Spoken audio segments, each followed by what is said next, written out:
සුබම සුබ දවසක් වේවා කියලා පිළිගන්නවා. අදත් ඔයාලා හැමෝම මිනු හර්ෂණ YouTube channel එකට. ඉතින් අද මම මේ වීඩියෝ එක කරන්නේ ඔයාලට එක මාතෘකාවක් පිළිබඳව. ඒ කියන්නේ study in Malaysia වල එක requirement එකක් ගැන හොඳට පැහැදිලි කරලා දෙන්න. ඒ කියන්නේ thumbnail එක දැක්කනම් ඔයාලා දන්නවා මේ වෙනකොට මම මොකක්ද පැහැදිලි කරලා දෙන්න හදන්නේ කියලා. මොකද මේ කාරණේ ස්ටුඩන්ට්ලා මාර විදිහට වරද්ද ගන්නවා. වරද්ද ගන්නවා කියන්නේ වරද්ද ගන්න ගොඩක් වෙලාවට ස්ටුඩන්ට්ලාගේ වැරද්දකිනුත් නෙමෙයි. වරදට පොළඹවනවා. ඒ කියන්නේ හරි අවබෝධයක් දෙන්නේ නැහැ මේ රික්වයර්මන්ට් එක සම්බන්ධව. සහ ලංකාවේ ඉන්න බහුතරයක් කට්ටිය දන්නේ නැහැ මේ රික්වයර්මන්ට් එක. එතකොට මේක කොහොමද වැඩ කරන්නේ, මේක කොයි වෙලාවටද බාර දෙන්න ඕනේ? ඒ කිසිම දෙයක් ගැන අවබෝධයක් නැතුව තමයි ළමයින්ට කියන්නේ අරක ඕනේ නැහැ, මේක ඕනේ නැහැ එහෙම කියන්නේ. එතකොට ගොඩාක් ළමයි එතකොට අමාරුවේ වැටෙනවා. එයාලට ලොකු වියදමක් දරන්න වෙනවා මැලේසියා වලට අවිල මේ රික්වයර්මන්ට් එක සපුර ගන්න. ඉතින් මේ ඔයගොල්ලෝ දන්න දැන් මම මේ කතා කරන්නේ ඉංග්‍රීසි කියන රික්වයර්මන්ට් එක ගැන. මම වීඩියෝ කිහිපයකින්ම පැහැදිලි කළා මේ ඉංග්‍රීසි රික්වයර්මන්ට් එක සම්බන්ධව. නමුත් මට තේරෙනවා මට කෝල් කරනවා සමහර ස්ටුඩන්ට්ලා එයාලට තාමත් තේරලා නැහැ. මොකද එයාලට කියලා තියෙන දේවල් අනුව සමහර අය හිතන්නේ ඉංග්‍රීසි මෙහෙට ඕනේ නැහැ කියලා. ඉතින් මොකක්ද මේ කියන දේ සම්බන්ධව මම අද ඔයාලට පැහැදිලි කරන්නේ ඉමිග්‍රේෂන්. එහෙම නැත්නම් ඉමිග්‍රේෂන් නෙමෙයි, අපි ඉමිග්‍රේෂන් එකට යන්නේ ඔක්කොම සබ්මිට් කරාට පස්සේනේ. EMGS ඒ කියන්නේ Education Malaysia Global Service එකෙන්ම 2017 වසරේදී නිකුත් කරපු ඩොකියුමන්ට් එකක් එක්ක තමයි මම අද ඔයාලට මේ වීඩියෝ එක කරන්නේ. ඒක 2017 නිකුත් කරා කියන්නේ දැන් මේ වැලිඩිට් නැහැ කියන එක නෙමෙයි. ඒක තමයි 2017 නිකුත් කරපු රූල් එක. ඒ රූල් එක හරියට ඒ කියන්නේ හරියටම මේගොල්ලෝ පිළිපදින්න පටන් ගත්තේ මේ කියන්නේ කොවිඩ් වලට කලින් තිබ්බා. සහ කොවිඩ් වලින් පස්සේ පොඩ්ඩක් ඒක ගැන ඒගොල්ලෝ අර ලොකුවටම ස්ට්‍රික්ට්ලි ෆලෝ කරේ නෑ. නමුත් දැන් එයාලා ඒක ස්ට්‍රික්ට්ලි ෆලෝ කරනවා. ඒගොල්ලෝ දාපු රූල් එක ඒගොල්ලෝ ස්ට්‍රික්ට්ලි ෆලෝ කරනවා. එතකොට මේ ඒ රූල් එක තියෙන ඩොකියුමන්ට් එක තමයි මම මේ අද මේ වීඩියෝ එකට පාවිච්චි කරන්නේ. ඒකේ තියෙන දේවල් ඒ විදිහට මම ඔයාලට එක්ස්ප්ලেইন කරලා දෙන්නම්. මොකක්ද මේ කියන කාරණේ කියලා. එතකොට මේ ඉංග්‍රීසි රික්වයර්මන්ට් එක හරියටම අද ඔයාලට මේ වීඩියෝ එකෙන් දැනගන්න පුළුවන්. කොහොමද සබ්මිට් කරන්න ඕනේ, කොයි වෙලාවටද සබ්මිට් කරන්න ඕනේ. ඉතින් ඒ වගේ දේවල් හරියටම දැනගන්න පුළුවන්. ඉතින් සාමාන්‍යයෙන් මේක බැලුවාම ඕනම කෙනෙක්ට තේරුම් ගන්න පුළුවන් මෙච්චර කල් මං කිව්වේ මොකක්ද කියන එක සම්බන්ධව. ඉතින් එහෙනම් අපි වැඩි කතා බහ නැතුව මුලින්ම යමු EMGS වෙබ්සයිට් එකට. EMGS වෙබ්සයිට් එක කියන්නේ දැන් ඔයාලට මෙන්න මේ විදිහට ඩිස්ප්ලේ එකේ පේනවා EMGS වෙබ්සයිට් එක. එතකොට ඔයගොල්ලෝ බලන්න EMGS වෙබ්සයිට් එකට ඔයගොල්ලෝ යන්න දන්නවනේ සාමාන්‍යයෙන්. EMGS වෙබ්සයිට් එක තමයි අර ඔයගොල්ලෝ ඔයාලගේ කියන්නේ මේ process එකේදී වීසා එක අපි කරනකොට අනිවාර්යයෙන්ම මේ වීසා එක බලන්න යන්න ඕනේ EMGS වෙබ්සයිට් එකට. ලින්ක් එකට ඔයාලා යන්න ඕනේ. එතකොට එතනම තියෙනවා මේ Education Malaysia Global Service කියන logo එක. ඒක ක්ලික් කරාට පස්සේ ඔයාලට එනවනේ guidelines, student visa, track my application. එතනදී ඔයාලා ක්ලික් කරන්න guidelines කියන ටැබ් එක. guidelines වලට ආවට පස්සේ ඔයාලා ආපහු ක්ලික් කරන්න මෙතන තියෙනවා required documents කියලා. එතකොට new application new student pass. ඒක ක්ලික් කරලා පහළට එනකොට ඔයාලට හම්බ වෙනවා English language requirement කියලා. එතකොට අන්න එතනදී බලන්න එතන තියෙන දේ. English language requirement. Most courses in universities in Malaysia are conducted in English, so you need to show your English language competency is good enough for you to be able to participate fully in your course. This means that proficiency in English is a prerequisite for admission. When you apply for a visa approval letter, you must demonstrate that you have an acceptable level of English language proficiency and upload the certificate as part of your application. ඉතින් ඒ කියලා දෙන විදිහටම ඔයාලා ඒ කියන්නේ මුලින්ම පෙන්වන්න ඕනේ ඔයාලගේ ඉංග්‍රීසි රික්වයර්මන්ට් එකේ ගැන කලින්ම දෙන්න ඕනේ කියන එක තමයි මෙතන සඳහන් වෙන්නේ. නමුත් ඒ දේවල් වලට අමතරව තවත් මේක දීර්ඝ විදියට විස්තර කරපු ඩොකියුමන්ට් එකක් තියෙනවා.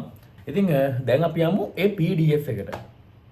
ඒ PDF එකට ගියාට පස්සේ අපිට බලා ගන්න පුළුවන් Education Malaysia Global Service 20th December 2017 කියලා උඩින්ම තියෙන ඩොකියුමන්ට් එකක්. ඊට පස්සේ මේකේ තවත් අප්ඩේට්ස් දෙක තුනක් ඇවිල්ලා තිබ්බා. නමුත් ඒක ලොකුවට වෙනසක් වෙලා තිබ්බේ නැහැ. එතකොට මේකේ හරි පැහැදිලිව තියෙනවා මොකක්ද මේකේ පර්පස් එක. ඊට පස්සේ මොකක්ද මේකෙන් ඉම්ප්ලිමෙන්ට් කරන්නේ මේගොල්ලෝ ඉම්ප්ලිමෙන්ටේෂන් එක. ඊට පස්සේ අපි පහළට එනකොට මේකේ ඉම්ප්ලිමෙන්ටේෂන් එකේ මෙතන සඳහන් කරලා තියෙනවා. මම කියන්නම් ඒක මම ඔයාලට තේරෙන විදිහට. ඒ කියන්නේ IELTS ඊට පස්සේ TOEFL, Cambridge English කියන්නේ ලින්ග්වා ස්කිල් එක.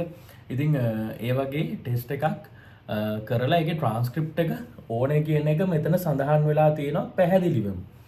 ඊට පස්සේ ඒකේ 2.3 කියන කොටසේ සඳහන් වෙනවා Students who do not possess any English language competency certificate will be eligible to get a student pass for a period of maximum 12 months under the main program.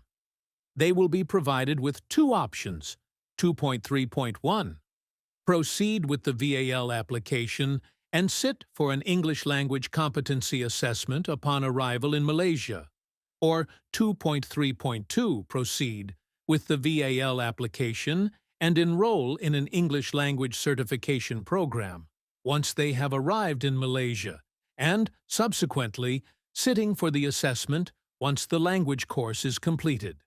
Or 2.4. During this 12-month period, they are required to achieve the English language competency level as set forth in the JPT approval letter for their desired program. 2.4.1. Students who are unable to reach the required level during the period will not be allowed to pursue their studies in the main program, and the institution will be responsible for sending the students back home. දැන් එතන සඳහන් කරලා තියෙනවා ඔයාලා කිසිම ආකාරයකට ඔයාලට මේන් programme එකට එන්රෝල් වෙන්න දෙන්නේ නැහැ කියන කාරණේ. ඉතින් මේන් ප්‍රෝග්‍රෑම් එකට මම හැමදාම කියනවා වගේ මේන් ප්‍රෝග්‍රෑම් එකට එන්න දෙන්නේ නැත්තම් ඔයාලා ඉංග්‍රීසි නොකර ඉඳලා තේරුමක් නැහැ. ඉංග්‍රීසි නැතුව ඇවිල්ලා තේරුමක් නැහැ ඇත්තටම. ඊළඟ කාරණේ තමයි ඔයාලට මේ සම්පූර්ණයෙන්ම මේ ඩොකියුමන්ට් එකෙන් බලන්න පුළුවන් ඉංග්‍රීසි වල ඇත්තම කාරණේ මම මේ ඩොකියුමන්ට් එකම කියවගෙන යන්න නැතුව මම ඔයාලට සරලව පැහැදිලි කරලා දෙන්නම්. එහෙනම් මොකක්ද අපිට කරන්න පුළුවන් විදි MOI එක. එහෙම නැත්නම් medium of instruction එක ඔයාලා කොහොමද දෙන්න ඕන විදිය ඒ හැමදේම මම දැන් ඔයාලට පැහැදිලි කරලා දෙන්නම්. හරි. අපි දැන් හිතන්න ඔයා ෆවුන්ඩේෂන් එකක් කරපු ස්ටුඩන්ට් කෙනෙක්. ඔයා ඇඩ්වාන්ස් ඩිප්ලෝමා එකක් හෝ ඩිප්ලෝමා එකක් කරපු ස්ටුඩන්ට් කෙනෙක්. එහෙම නැත්නම් ඔයාට බැචලර් එකක් තියෙන ස්ටුඩන්ට් කෙනෙක්. ඔයාට මාස්ටර් එකක් තියෙන ස්ටුඩන්ට් කෙනෙක්.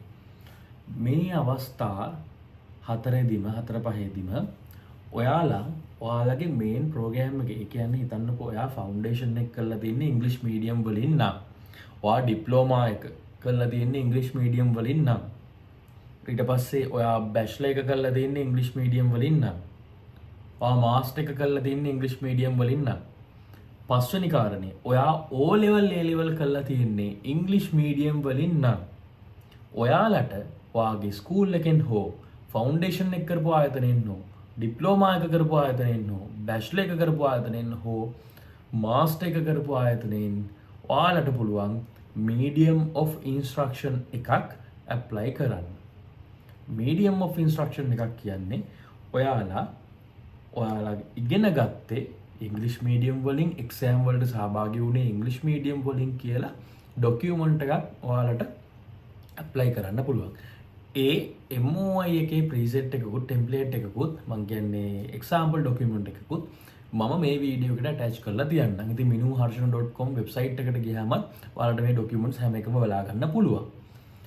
ඉතින් ඒ MOI එක අරගෙන ඔයා ඒ MOI එක සබ්මිට් කරන්න ඕනේ මොන වෙලාවෙද? ඔයා MOI එකක් තියෙන කෙනෙක් නම් ඔයා සබ්මිට් කරන්න ඕනේ අනිවාර්යෙන්ම ඔයාගේ ස්ටුඩන්ට් වීසා එක ප්‍රොසෙස් කරන්න පටන් ගනිද්දිමයි. ඔයා ඔක්කොම ප්‍රොසෙස් එක ඉවර වෙලා 70% වෙලා මැලේසියාව වලට ආවට පස්සේ MOI එකක් තියා මොන ඒ කියන්නේ MOI එක කොහොම දුන්නත් ඒක ඔයාලට ප්‍රොසෙස් කරන්න බෑ. ඔයාලගේ ඉංග්‍රීසි රික්වයර්මන්ට් එකේ ඩොකියුමන්ට් එක විදිහට. ඔයා 170 වෙලා මැලේසියා වලට ඇවිල්ලා වාගේ යුනිවර්සිටි එකට MY එක බාර දුන්නා කියලා දැන් වැඩක් වෙන්නේ නැහැ. ඒක දාන්න බෑ දැන්. ඒක පිළිගන්නේ නැහැ. එහෙම වුණාම ඔයාලට අනිවාර්යයෙන්ම මැලේසියා ඇතුළේදී ලින්ගුවල් ස්කිල් හෝ IELTS කරන්නම වෙනවා. එතකොට MY එක බාර දෙන්න ඕනේ මම කිව්වා අනිවාර්යයෙන්ම ඔයාලා ප්‍රොසෙස් එකේදී ප්‍රොසෙස් එක ස්ටාර්ට් කරද්දී බාර දෙන්න ඕනේ කියලා. එතකොට ඔයාට ලින්ගුවල් ස්කිල් IELTS ඒ වගේ ඕන එකක් තියෙන කෙනෙක් නම් ඔයා එක මොන වෙලාවෙද බාර දෙන්න ඕනේ. ලින්ගුවල් ස්කිල් හෝ IELTS ඒ වගේ ඕනම එක්සෑම් එකක රිසල්ට් එකක් තියෙන කෙනෙක් ඔයාලට පුළුවන් එක්කෝ ඒක ඔයාට ප්‍රොසෙස් එකේ ස්ටාර්ට් එකේදී බාර දෙන්නත් පුළුවන්. එහෙම නැත්නම් ඔයාලා මැලේසියා වලට ගියාට පස්සේ මේන් ප්‍රෝග්‍රෑම් එකට කලින් ඔයාලට ඒක බාර දෙන්නත් පුළුවන්. මොකද මේන් ප්‍රෝග්‍රෑම් එකට කලින් ලින්ගුවල් ස්කිල් IELTS පිළිගත්තට MY එක ඇක්සෙප්ට් කරන්නේ නැහැ. ඒක තමයි සරල කාරණේ. ඉතින් ඒකින්ද තමයි ගොඩක් අය මැලේසියා වලට ඇවිල්ලා අන්තිමට අයියෝ කියලා ඉංග්‍රීසි එක ලොකු ගණන් දීලා කරගන්නේ. සරල කතන්දරේ තමයි ඔයාලා ලින්ගුවල් ස්කිල් එක තියෙනවා නම් හෝ IELTS තියෙනවා නම් ඔයාලා ඒක මුලින්ම සබ්මිට් කරන්න. ඒක කොහොමත් ඕකේ. ඒකට ඔයාලට කන්ඩිෂනල් නෙමෙයි ඔයාගේ ඔෆර් ලෙටර් එක හම්බ වෙන්නේ. ෆුල් ඔෆර් ලෙටර් එකක් තමයි හම්බ වෙන්නේ. කන්ඩිෂන් කෑල්ලක් නැත.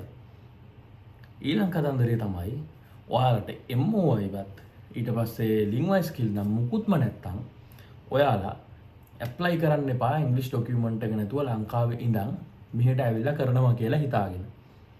ඒකට හේතුව තමයි ලංකාවේ යන්නේ රුපියල් 20000කටත් වඩා අඩු ගාණක් ලින්ගුවල් ස්කිල් වලට.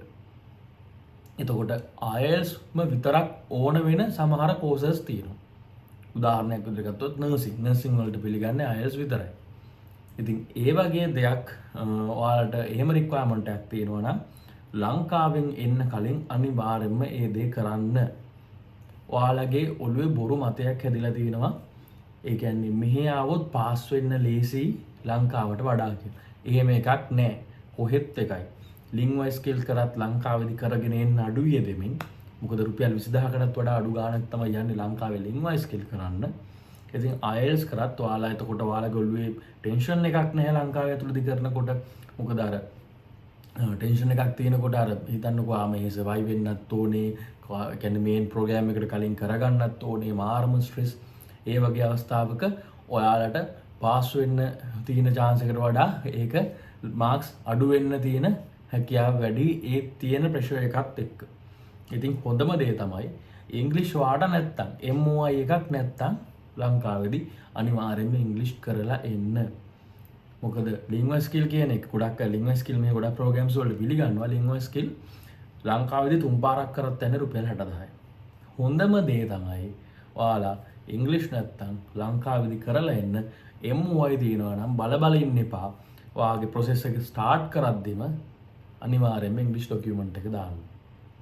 අනිත් එක මතක් කරනවා ළමයින්ට බොරු කියන්න එපා ඉංග්‍රීසි ඕන්නේ නැහැ IELTS ලින්ගුවල් ස්කිල් මැලේසියා වල ඕන්නේ නැහැ කියලා. එහෙම දේවල් කියන්න එපා. මෙහෙට ඕනේ.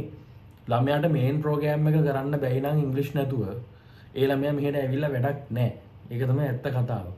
මේන් ප්‍රෝග්‍රෑම් එකට තියෙනවා නම් මේන් ප්‍රෝග්‍රෑම් එක තියෙන්නේ මාර්ච් වල නම් ඒ ළමයා පෙබරවාරි මෙහෙට ආවා කියලා ඒ මාසය ඇතුළත එයාට මේක කරලා ඒ තියෙන ප්‍රොසෙස් එක කරන්න ඇත්තටම අමාරුයි. ළමයෙක් මාරු විදිහට ස්ට්‍රෙස් වෙනවා. ඒ ළමයා ආපහු ගෙදර යන්න උනත් පුළුවන් ආයි කියන්නේ අනාථ වෙලා ගෙදර යන්න උනත් පුළුවන් මේ ඉංග්‍රීසි කියන කතන්දරේ හින්දා.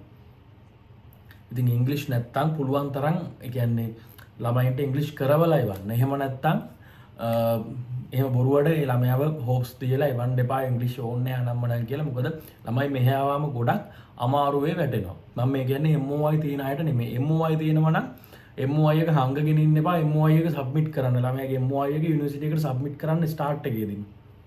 ඒක තමයි වෙන්න ඕන දේ සහ විය යුතු දේ. ඉතින් ඉංග්‍රීසි ප්‍රශ්න ගොඩක් තියෙන ළමයි ඉන්නවා මැලේසියා වල. හේතුව තමයි හරියට එයාලා මේ රූල් එක මේක සබ්මිට් කරන්න ඕනේ මොන වෙලාවෙද කියලා දන්නේ නැති හින්දා. ඉතින් ඒ හැම දෙයකටම උත්තර තමයි මම මේ වීඩියෝ එකෙන් දුන්නේ. ඉතින් එහෙනම් හැමදාම වගේ කියනවා තාමත් මිනු හර්ෂණ YouTube channel එක subscribe කරලා නැත්නම් ඔයාලට පුළුවන් මාව subscribe කරන්න, bell icon එක click කරන්න. ඉතින් courses වලට enroll වෙන්න ඕන අය ඉන්නවා නම් මැලේසියා වල ඉතින් ඔන්න මගේ නම්බර් එක තියෙනවා වෙනදා වගේම ඔයාලට පුළුවන් මට WhatsApp එකක් දාන්න. ඉතින් එහෙනම් මේ වීඩියෝ එකෙන් මම ගිහින් එන්න. ඉතින් අන්තිමටත් කියන්න තියෙන්නේ ඉංග්ලිෂ් මැලේසියාවලට ඕනේ. එහෙනම් හැමෝටම ජයින් ජයම වේවා.